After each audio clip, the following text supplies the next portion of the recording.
A conservative lawmaker is looking to change some rules regarding the enforcement of some pro-life policies. One America's Hines has that report. Even though the right of a healthcare professional to refuse to assist in an abortion is law, it's left up to the current administration to either protect those rights or not.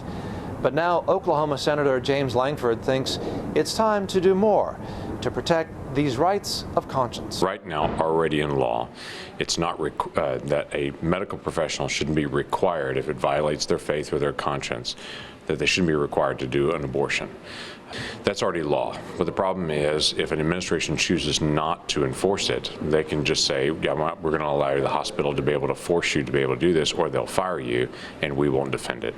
So the basic is that individual, because it's already current law, should have the ability to be able to push back on an employer and to say, hey, you can't make me do this. And the key to that is what's known as a private right of action, which essentially gives an individual, as opposed to the government, the right to sue in a civil litigation. And it's the concept behind Lankford's bill, the Conscience Protection Act, which puts teeth in protections for healthcare workers who are morally opposed to assisting in abortions. It initially came up from a nurse that was actually told her employer that, hey, I can't perform abortions, that violates my faith and my conscience.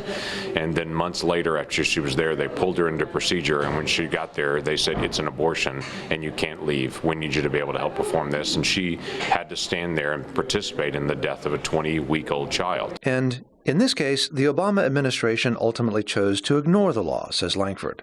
So the Oklahoma lawmaker decided to write his own legislation to make sure enforcement of the law did not rely on any particular administration deciding or not to take legal action.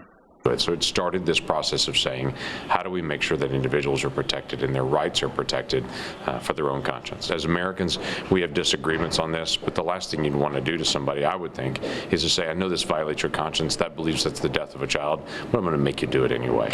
That's just the wrong way to be able to do it as an American.